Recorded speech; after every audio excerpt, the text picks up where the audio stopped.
दोस्तों, आप तमाम लोग जानते हैं कि बिहार की जो राज्य भाषा है, अगर दूसरी राज्य भाषा की बात करेंगे तो वो उर्दू ज़बान है।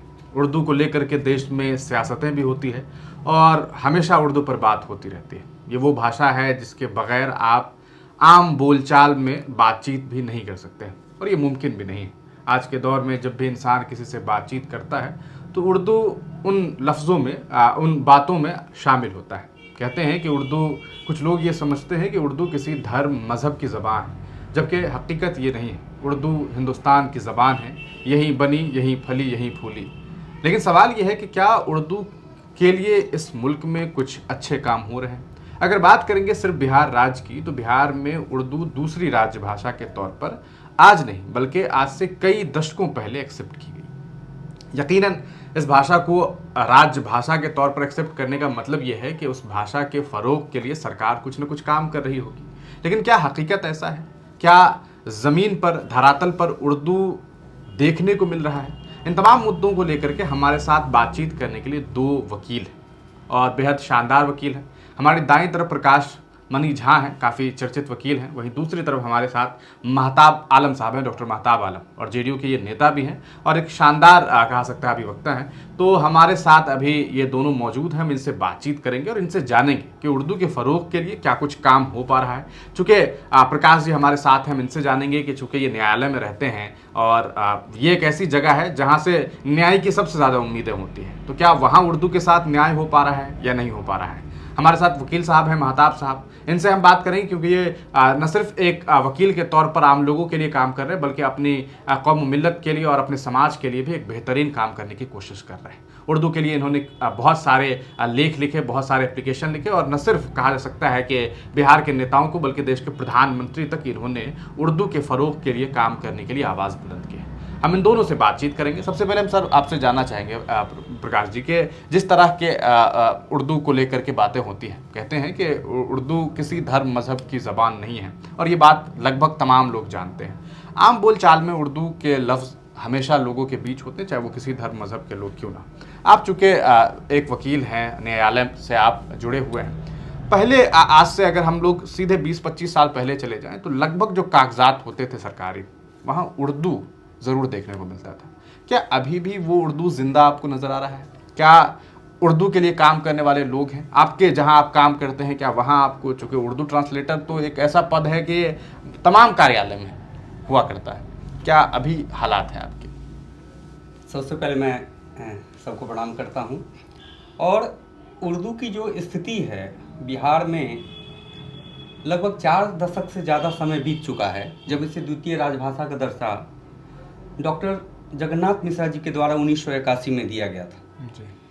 और उर्दू को द्वितीय राजभाषा देने का उद्देश्य ये था कि ये जो विरासत है, एक सांस्कृतिक विरासत है जो सौहार्द के लिए भी है, सामाजिक समरसता के लिए भी है और हमारी संस्कृति उसको संवर्धित और संरक्षित करने की जो एक प्रक्रिया थी, और ये आम जन, क्योंकि बिहार की जो आबादी है और यहाँ के जो लोग हैं या यहाँ की जो कार्यशैली है, अगर देखा जाए तो जितने भी न्यायालय में कार्य होते थे, ज़मीन की रजिस्ट्री होती थी या उनका भाषा जो प्रयोग किया जाता था वो उर्दू में था। तो जब तक वो जन सुलभ नहीं हो पाता, लोगों को समझ में नहीं आती और क्या उसकी व्याख्या सही ढंग से की जा रही है या नहीं की जा रही है, तो उसके लिए लोगों की व्यवस्था करने के लिए उर्दू को प्रोत्साहन की आवश्यकता थी। किंतु राजनीतिक इच्छा शक्ति और प्रशासनिक लापरवाही के चलते भी द्वितीय राजभाषा बनाने के बावजूद जो उस पर सतत प्रयास होना चाहिए था वो नहीं हो सका। आगे चल के कई राजनीतिक दलों ने इसे वोट बैंक की राजनीति समझा और एक धर्म और मजहब से रिलेटेड इसको बना के इसकी उपेक्षा की, जबकि ये किसी धर्म या संप्रदाय विशेष का की भाषा नहीं है। ये हमारे यहाँ की एक प्राचीन भाषा रही है। लोग अपने जो दैनिक क्रियाकलाप होते थे या प्रशासनिक क्रियाकलाप होते थे या जितने भी हमारे दस्तावेज बनते थे, और दस्तावेज जो जानते हैं कि काफ़ी मूल्यवान दस्तावेज हैं, ज़मीन के हों चाहे कोई भी दस्तावेज हों, जिनका एक अत्यधिक महत्व है और महत्वपूर्ण योगदान आज के भी समय में है, उनके संवर्धन और संरक्षण के लिए इस भाषा का प्रोत्साहन करने की आवश्यकता थी। किंतु आज के समय में जब पद भी सृजित किया गया, अनुवादक के लिए भी पद सृजित किया गया, और शिक्षा में प्रसार के लिए, जैसे बिहार में भोजपुरी और हिंदी का प्रचलन है, जो उर्दू के प्रगति को पीछे कर दिया है, कहीं ना कहीं उपेक्षित महसूस कर सकते हैं। इसके लिए बड़ा जरूरी था कि राजनीतिक और प्रशासनिक स्तर पर एक सुदृढ़ संरचना बनाई जाती, इसके संवर्धन संरक्षण के लिए एक बजट का निर्माण किया जाता, स्कूल में जो है सो पढ़ाई की जाती, उर्दू को एक आवश्यक विषय बनाया, कंपलसरी बनाया जाता, या ऐच्छिक विषय बनाया जाता जो लोगों को आसानी से सुलभ हो पाती शिक्षा दीक्षा के लिए। उसके अलावा जो है मीडिया में भी इसकी सहभागिता होती, लोगों में जागरूकता के लिए जो मंचन होता है, कवि सम्मेलन होता है, गोष्ठियाँ होती है, उन लोगों के लिए भी बजट सरकार द्वारा दिया जाता और प्रशासन के द्वारा पहल की जाती, तो लोग सुलभ हो पाती ये भाषा।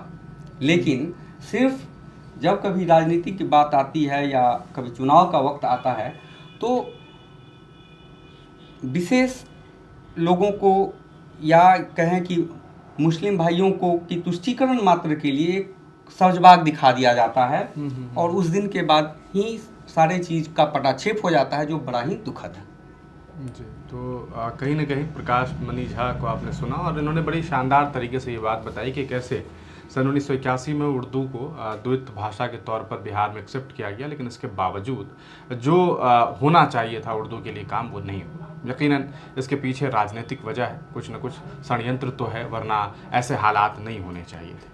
इन षड्यंत्रों को बहुत नज़दीक से देखने वाले वकील भी हमारे साथ मौजूद हैं, महताब आलम साहब। डॉक्टर महताब साहब शुरू से उर्दू के फ़रोग़ के लिए काम करने की कोशिश कर रहे हैं, और उर्दू का जो कह सकता हक है, जो उसे मिलनी चाहिए, वो जो नहीं मिल पा रही, इसके लिए ये शुरू से लड़ाई लड़ रहे हैं। और इसके लिए इन्होंने हमने आपको शुरू में ही बताया कि प्रधानमंत्री तक को जो है इन्होंने गुहार लगाई, इन्होंने ये मांग की कि ये एक राज्य जहाँ उर्दू अगर दूसरी भाषा है तो कम से कम एक उर्दू यूनिवर्सिटी होनी चाहिए थी, विश्वविद्यालय होनी चाहिए थे, केंद्रीय विद्यालय होनी चाहिए थे, क्यों नहीं हुई। इन तमाम मुद्दों पर हम इनसे बातचीत करते हैं। सर, बहुत बहुत धन्यवाद आपका वक्त देने के लिए। जी, सबका आभार।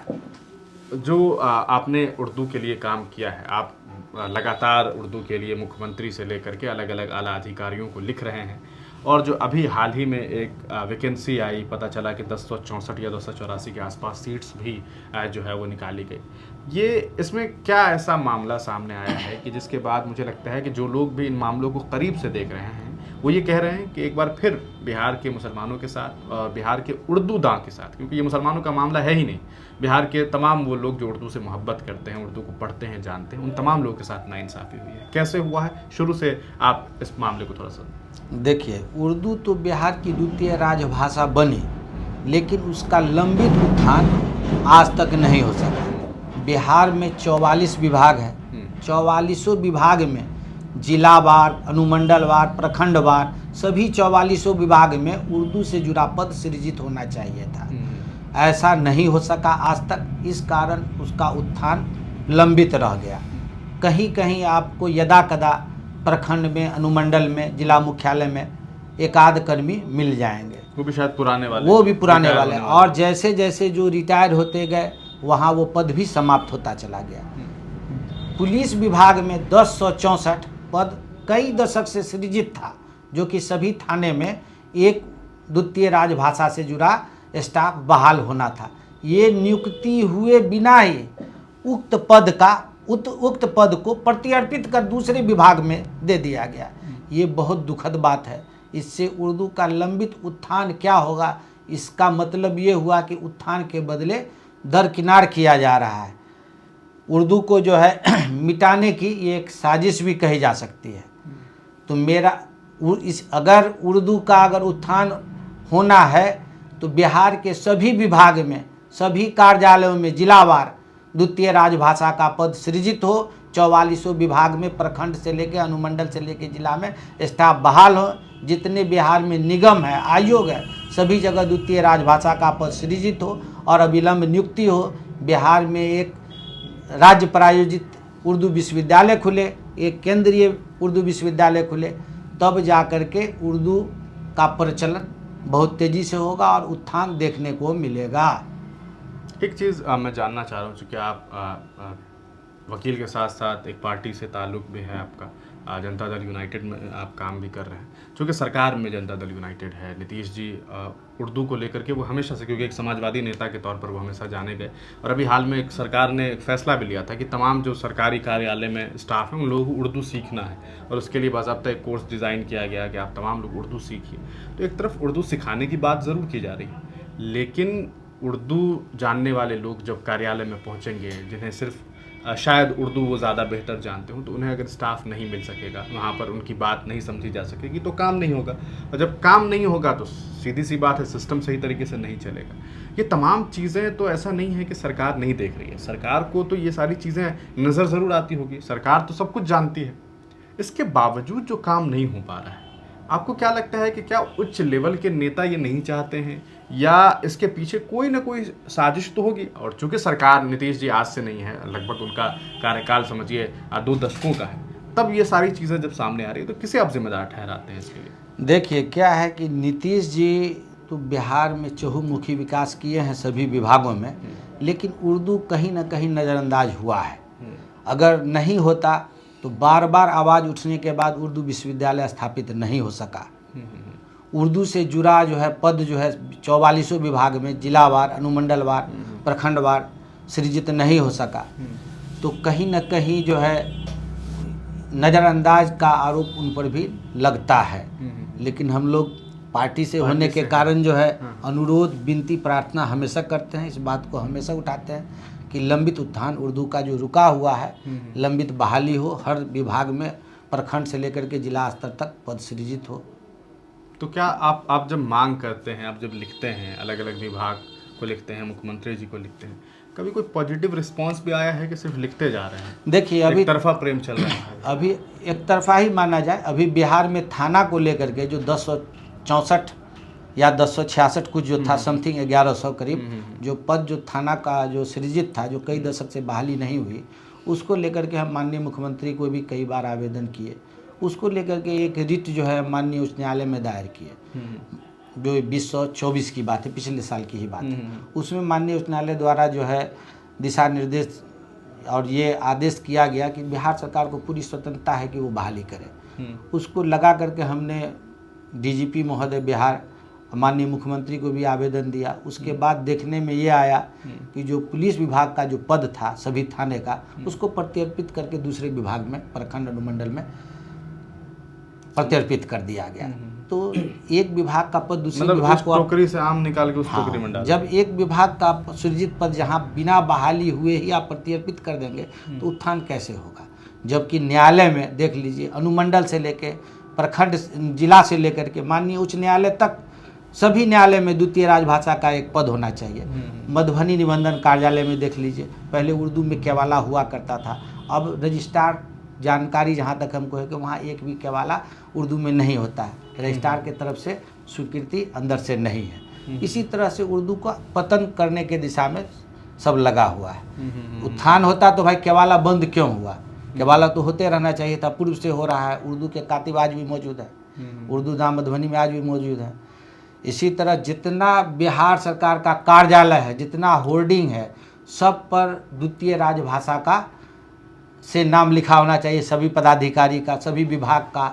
लेकिन आपको यदा कदा ही देखने को मिलेगा, सभी जगह ये भी नहीं देखने को मिलता है। सरकार का दिशा निर्देश आदेश रहता है कि बिहार सरकार का कोई भी पत्र प्रकाशित होगा तो हिंदी के साथ साथ उर्दू में भी प्रकाशित होगा। आप लोग कभी देखे हैं उर्दू में कोई पत्र, कोई निमंत्रण पत्र? लेकिन ये सरकार का गाइडलाइन है कि हिंदी के साथ साथ उर्दू में भी प्रकाशित करना है। तो यदा कदा निकलता है, बाकी उर्दू को दरकिनार किया जाता है। उर्दू को मिटाने की ही साजिश है। तो ये कहीं ना कहीं सीधे तौर पर हमारी जो बातचीत हुई डॉक्टर महताब आलम साहब से और प्रकाश मनी झा जी से, इसमें ये बात साफ तौर पर साबित होती हुई दिखाई दे रही है कि कहीं ना कहीं उर्दू के साथ एक ऐसा सलूक किया जा रहा है मानो उर्दू हमारी ज़बान ना हो। अमीर खुसरो ने इस ज़बान को हिंदुस्तान में इस तरीके से शुरू किया कि शायद उन्हें इस बात का एहसास था कि ये ज़बान हर घर में बोली जाएगी, हर घर की ज़बान होगी। शायरों ने ये कहा कि अगर हिंदी माँ है तो उर्दू मौसी है। लेकिन इसके बावजूद अगर उर्दू के साथ भेदभाव हो रहा है तो यकीनन इस बात को कहा जा सकता है कि ये शायद सिर्फ़ और सिर्फ एक साजिश की वजह से हो रहा है। अब इस साजिश के पीछे क्या वजह है, इसे समझने की ज़रूरत है, वरना जो सियासी लोग हैं जब वो उर्दू को लेकर के नफ़रती बातें करते हैं तब भी वो उर्दू में ही उर्दू से शिकायत करते हैं। शायरों ने बड़े अच्छे से उर्दू के बारे में लिखा है, बड़े शानदार शानदार लफ्ज़ कहे। किसी ने कहा कि उर्दू को मिटा देंगे एक रोज़ जहाँ से, ये बात भी कमबख्त ने उर्दू में कही है। तो उर्दू को मिटाने की बात करने वाले लोग और उर्दू को लेकर के नफ़रत भरे बयान देने वाले लोग जब बोलते हैं तब भी उर्दू बोलते हैं तो बड़ी ऐसा एहसास होता है कि न जाने कितने मासूम लोग हैं। लेकिन ये असल में मासूम नहीं है, इस बात को समझने की ज़रूरत है। जिस राज्य को चलाया जा रहा है, इतना बड़ा राज्य है जहाँ करोड़ों लोग उर्दू बोलते हैं, जहाँ लगभग 30% 40% लोगों के घरों में उर्दू बोली जाती है, वहाँ अगर उर्दू के फ़रोग़ के लिए काम नहीं हो पा रहा है तो ये यकीनन प्रशासनिक तौर पर और सरकारी तरफ से एक निकम्मेपन की जो है वो इंतहा है। हम उम्मीद करते हैं कि आने वाले वक्त में, चूँकि वकील साहब भी मेहनत कर रहे हैं और लगातार उर्दू के लिए बोल रहे हैं, तो हमें लगा कि नहीं, ये बात होनी चाहिए ताकि आम लोगों को भी ये बात समझ में आए कि ऐसा नहीं है कि सरकार से लोग मांग नहीं कर रहे हैं, आवाज़ लोग बुलंद कर रहे हैं। प्रधानमंत्री जी हमारे देश के नरेंद्र मोदी जी हैं और सबका साथ सबका विकास उनका नारा है। तो नारों पर अगर वो काम कर दे तो मुझे लगता है ये मुल्क दुनिया का सबसे खूबसूरत मुल्क, इसमें कोई शक नहीं है कि ये मुल्क बेहद खूबसूरत है।